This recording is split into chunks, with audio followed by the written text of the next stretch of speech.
slave owners' rhetoric. So Nash spent a page and a half on it, and then he said the reason that gradual emancipation didn't happen after the Revolution was the North was no damn good. They were just achieving gradual emancipation. They certainly weren't going to impose it on the South. And he left the subject. And I said, gee whiz, if anything like this is true, it changes one's whole view of the American Revolution. Because I've been taught by Barrington Moore that the American Revolution was just a change of political personnel, basically. And the real American Revolution was a civil war over slavery. Excuse me. But it turns out that the American Revolution was centrally about the great revolution for emancipation, against bondage. And that this revolution swept from the Caribbean, where there were 20 or 30 revolts of slaves throughout the Caribbean in the 1750s, 1760s, and 1770s. And the sailors who had been impressed by the British, they had press gangs, and they seized you off the street and threw you into the Navy, which was a very tough life. And the people who had that happen to them felt like they had been enslaved by the British, and they were for abolition, white as well as black. And so they came to England, and they talked in 1760 to a guy named, just the initial J, Fillmore, and he wrote 2 dialogues on the man trade, indicting the man trade. And his argument was picked up in America by a great American revolutionary, James Otis. And one of my students was Rebecca Otis and friends, who was a descendant of James Otis. And James Otis wrote The Rights of British Colonists Asserted and Proved, in which he said, every man has a natural liberty, black as well as white. And he published this in 1764. And John Adams, who had a good moment when he praised the Declaration of Independence, when he fought for that, but otherwise is kind of sublimely reactionary, was terrified by James Otis. He really, oh my God.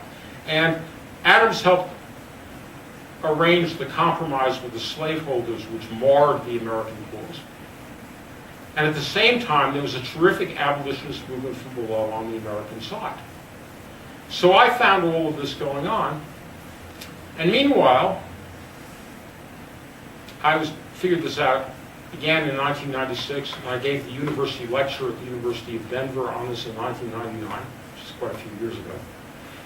And then I tried to get this book published in history, but it was really hard, because that wasn't my field.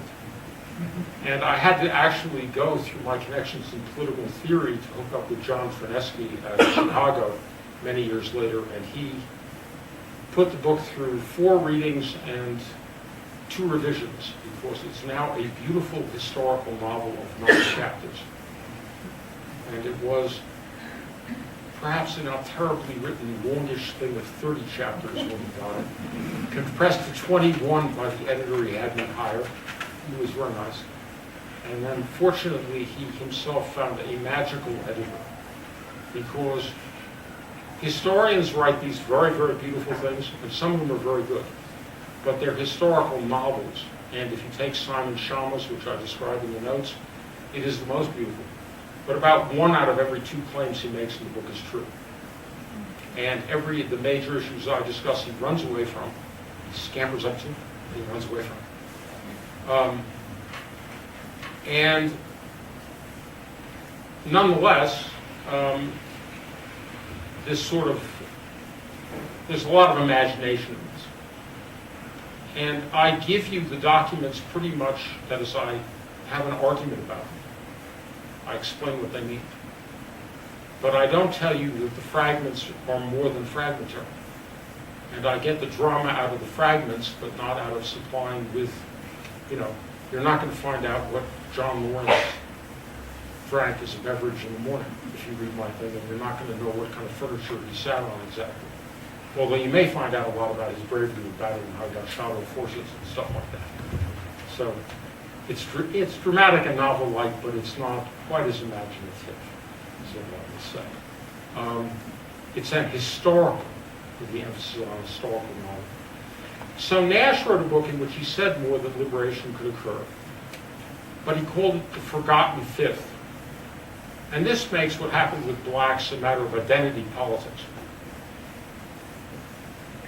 And actually, it's a central issue in the American Revolution. The great charge against the American Revolution was Samuel Johnson's. He said, "How come we hear the greatest yelps for liberty from the drivers of slaves?" And he meant Tom Jefferson. And this would be like the Republican slogans about Obama, a fancier version, if it had the same degree of truth which the Republican fantasy world has. But unfortunately, it's exactly true. And the great fight on the American side was to make a second revolution for emancipation. And the Rhode Island Regiment was an example of it. Now, what Nash says about my book, he points to what he calls the signal statistical contribution of my book, which every American historian has to pay attention to. And I thought that was very sweet. And I'm really appreciative of him because I praise his stuff a lot and I see into it a lot. But, you know, if he were egotistical, he wouldn't like my book, because I do talk about what he didn't want to talk about. His idea was that blacks escaping to the British is the dirty secret of the American Revolution, which has never been discussed on the American side, including by black abolitionists and after the Civil Rights Movement by the many people who have written very interesting things about this, because you can't think very well of the American Revolution. You think of Tom Jefferson as a driver of slaves, and he was. He was a terrible slaveholder, and he knew better, but as Patrick Henry, his colleague, said, slavery is morally abhorrent, but I cannot live without it. So his line of argument was that I juxtaposed the white American Revolution for independence, the black, that is the slaves, struggle for emancipation. But that's him. Actually, it's a projection on my book. It's not quite my book.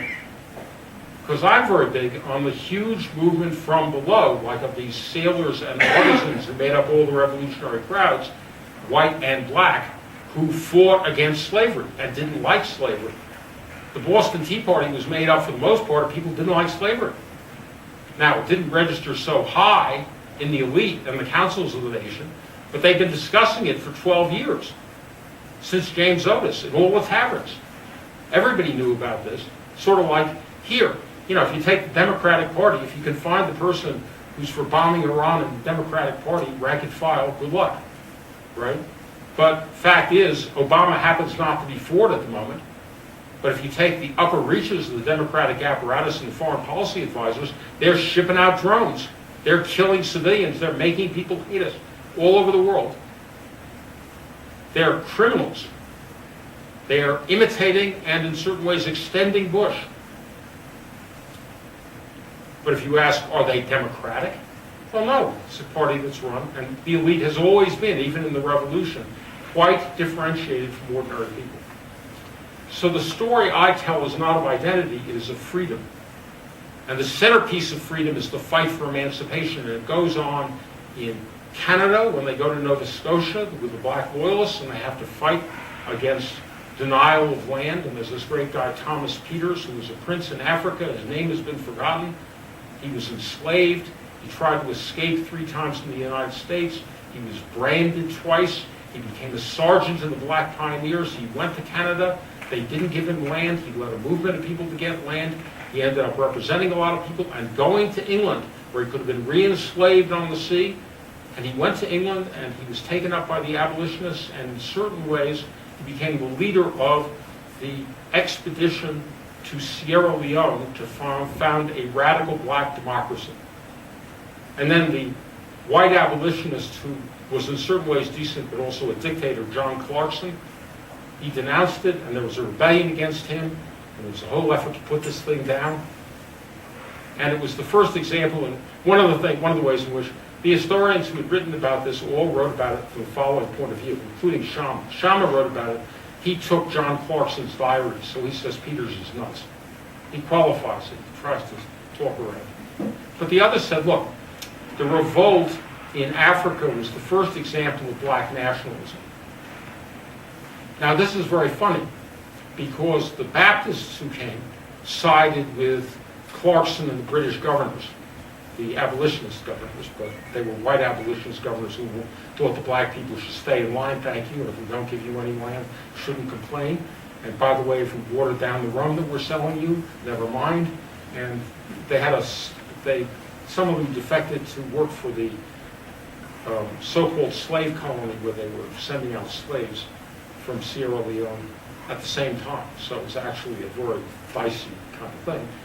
And most blacks rebelled, and they had a radical democracy with a 48-hour work week, which had been designed by the British abolitionist Granville Sharp, who was a great political theorist. But unless I'm mistaken, he's white. So I'm afraid that depicting this as black and white in the way that historians did, and a precursor of black nationalism in Africa, is dumb. It was a precursor of the Paris Commune and radical experimentation in democracy, and really admirable. And everybody should know about it. And Thomas Peters, he was a great hero of it, and it's worth finding out this story. So this is a story of emancipation from below. And I want to end on a note which I end the book on, which comes back to Andrew Goodman. And that is the story of Gabriel. Gabriel Prosser was a free black. He was an artisan in Virginia. And he couldn't stand slavery. And he didn't like the Constitution. And he organized a great revolt to burn down the wooden city of Richmond with certain French white allies in 1800. And the slaves were behind him. And there was about to be this revolt. And unfortunately, the night they were going to do this, there was this catastrophic storm. And word got out. And so they were suppressed. And John Rawls, the great political theorist, who was a friend of mine, has this idea of the original position, where if you want to understand what's moral, you put yourself in the position of what he calls the least advantaged. And you can tell whether a democratic society or any practice is decent by whether a person who is least advantaged would say, I'm living in a cooperative system, and whatever inequality is allowed is okay by me. That is, I benefit from it. Now, if you think about that idea for a few minutes, you will see that almost no inequalities are allowed, like none sufficient so that the rich can dominate the government. So here we only have the rich dominating the government, and I happen to like Obama, but, you know, I think the Senate had been changed into a decent institution. Obama would not be unpopular at the moment, even in the circles he is, and we would have a much more effective economy. From a capitalist point of view, democratic capitalist point of view, they have created a political system in which the rich dominate in such a way that they're destroying the country effectively. That is, America is on a decline, which is dramatic. It may take the world between militarism and global warming down with it. I mean, it's pretty bad. But anyway, here's Gabriel, and he was put on trial. And in a John Rawls-like formulation, he said, that is what Rawls says, captures the force of his judgment, which was the judgment of many, many people in the American Revolution, black and white. And by the way, Toussaint Louverture. What he said was, I have only to offer what George Washington would have offered had he been captured and put on trial by the British. I have but one life to give for my countrymen, and I am a willing sacrifice in their cause. This book tells the story of the nobility of people like Gabriel, who have sacrificed, and my friend Andy Goody, who have sacrificed everything in the struggle for liberty and equality. American history will be decent, and America will be decent when everybody realizes that in the struggle for equality, Gabriel is as great a hero as George Washington. And in fact, from the point of view of fighting for